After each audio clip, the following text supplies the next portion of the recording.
thought I'd make a quick video for people who are interested in getting into van life, because when I first started there was a few YouTubers who I would watch and they really stood out and had a massive impact on me starting.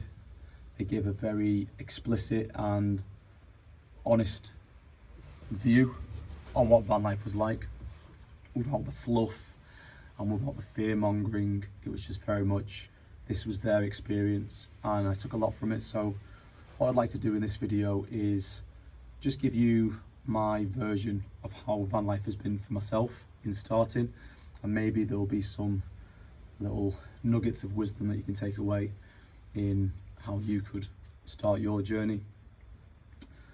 But what I don't want to do is make a video which is discussing different solar panels or leisure batteries or the best van and size for you, because I feel like that's something you need to figure out for yourself. And my version is way stripped back in comparison to what a lot of people need.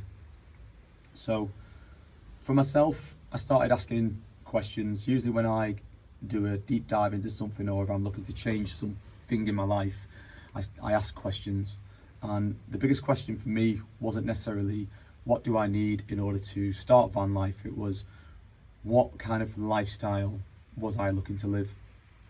Because very similar to when you move home in a normal house, brick and mortar, if you have problems in the old home, whether that be relationship, work, whatever it may be, and you don't resolve those problems, moving into a new property isn't necessarily going to resolve those problems.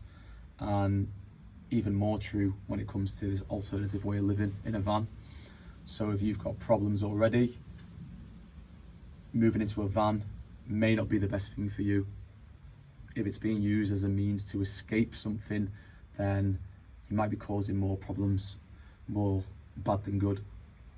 For myself personally, one of the first things that I did prior to moving into the van was minimize all my outgoings and get rid of any debt. I started thinking about the lifestyle that I wanted, and if you know me, I love working. But I felt like I was working so many hours that I couldn't enjoy myself. So I minimized all of my debt or expenses, and figured out how much I need to work, and that's what I did. Now, I'm not saying this is what you need to do, but the idea of having money issues prior to moving into a van and then moving into a van and not sorting them out may have just caused as big of an issue as living in a house. So there are plenty of reasons as to why people decide to live like this. I am, just as a disclaimer, living part-time. When I say part-time, I'm just out in the van a couple of nights a week. But the reasons are very similar amongst people. They're looking for more freedom, they're looking for more experience, more opportunity to be outside, more simplicity, and all these things are well and true and can be achieved by living in a van. But at the same time, I asked myself, could I do these same things from home? And I think that's something you need to ask yourself. Again, if this is being used as a means to escape something, maybe that thing needs to be resolved to begin with. So one of the biggest things, and I've mentioned this in a previous video, one of the biggest things in doing anything alternative in life, not just living in a van, but when you step away from the social norm, it brings in judgment, and it can bring in a sense of pity from people. They don't know your circumstance, but sometimes if you're deviating from the path that you're supposed to walk in life, people see that you are being hard done by. And I've experienced this in my life. Weirdly, one of the biggest judgments I've had in my life is when I stopped drinking. It was really, really surreal.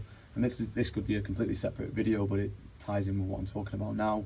But I stopped drinking, and I felt like people felt like they were sorry for me. Like something must have happened for me not to drink. Like there was no possible way of me enjoying myself other than having a drink. So a lot of the time when judgment is cast upon us, it's not necessarily that someone's been horrible. Since I've been in the van, it's a very short amount of time. No one's explicitly been unkind to me. No one's given me any sort of insults, but people have sort of tilted the head when I've said I'm sleeping in the van.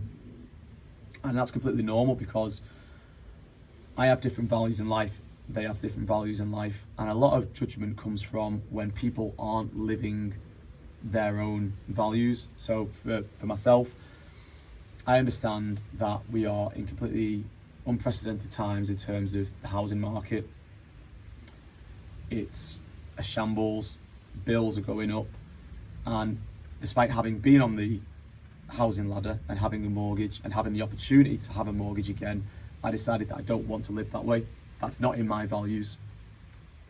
For some people, their values are having a house, having a toilet. So the moment you deviate from their own values, they project it onto yourself, and they're not doing it in a horrible way. It's more of just they care about your welfare. And that's something you've got to be aware of at all times when you are living an alternative way of life, like living in a van. You will be judged, regardless as to how pretty the van is or how dingy it is. You're going to be judged. And that's something that I've focused on for a long time, and I mentioned that in previous videos, and it's something that I'm not necessarily a master at, but I have developed the ability to not allow people's judgment to dictate which path I take in life. So that's definitely something to keep in mind.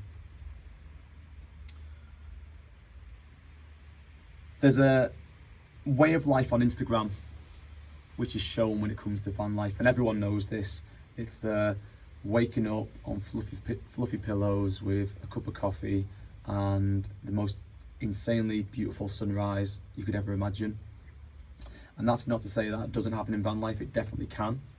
But for the most part, you're going to wake up and it's just the same old thing. You're going to find your spot, and it could be in industrial estate, it could be on a supermarket car park. You might have the luxury of finding somewhere like this where you open it up and you've just got nice greenery and you can hear the birds in the morning. It all differs. So I wouldn't follow what you see online. And if I'm honest, a good way to experience it before you actually jump in would be to potentially rent out a van. You could go on the websites which rent out campers, or you could simply just rent out a panel van and stick a mattress in it and see how it feels to sleep outside, because it's a very surreal experience to begin with. You feel very vulnerable to begin with.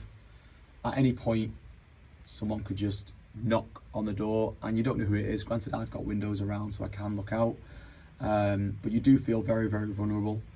And as the weeks go on, I feel less and less vulnerable. But you do have the ability to at least try before you buy. I see plenty of people who have decided to go down the van route and they realise that it's not for them. One of the reasons why people want to be be in a van is because they want to be more outdoors. And for myself, that was one of the big reasons, because my version of outdoors, and it's not that my version is any different than anyone else's, but my version of outdoors includes all the elements. I don't like going for a hike just when it's a sunny day. I like when it's treacherous winds. I like when there's a little bit of struggle.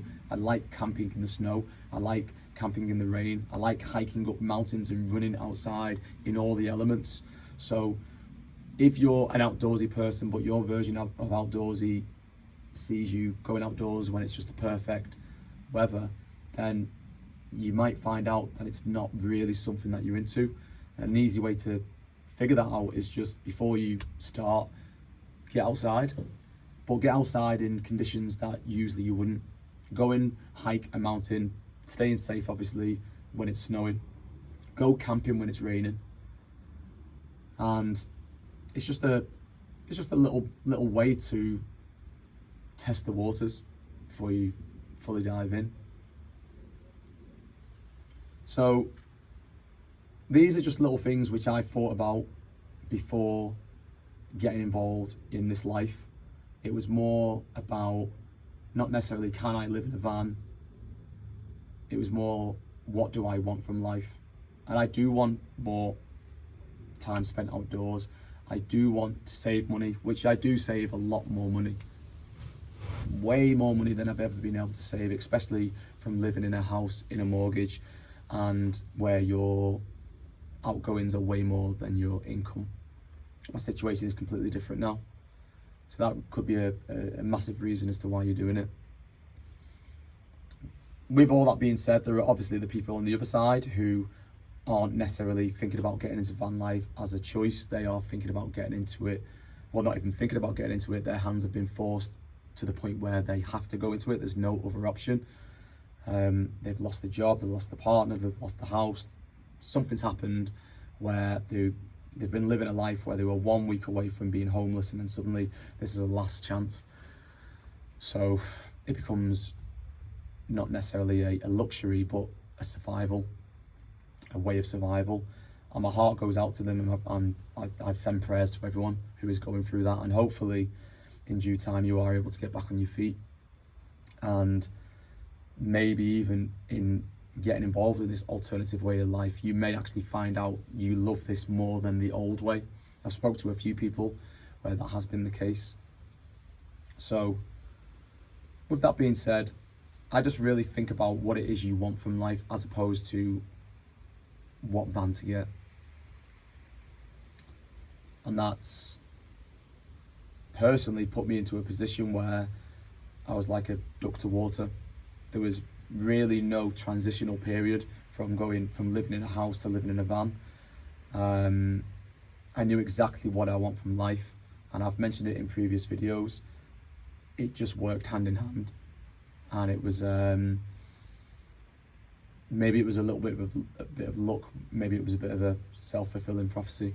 I'm not too sure, but yeah.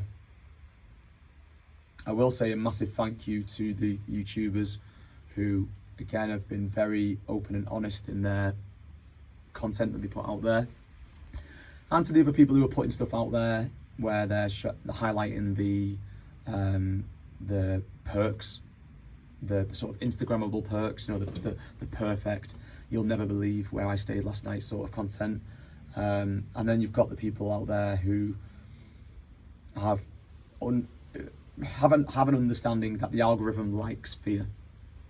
And what I don't want to do is I don't want to be the type of person who's going to be posting content which shows you how scary this is.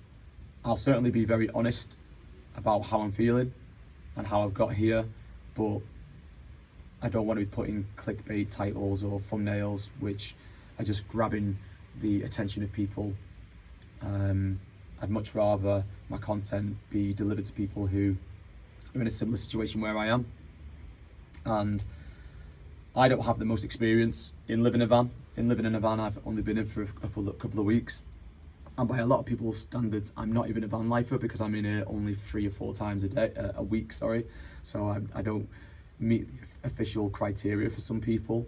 But what I am a newly qualified starter. So this may be a good video for you to watch. I'm certainly not going to be the type of person who says, do this, you need to do this. I think you'll figure it out. But if you've asked enough questions and answered enough of the right questions, then I think you'll be just fine. So if anyone's got any questions, I've had heaps and heaps of people contact me and thank me for the content that I'm putting out, and even people who aren't necessarily involved in van life, some things have just resonated with them. So thank you for all the feedback from everyone, and yeah, that's all I've got to say on the matter. Peace.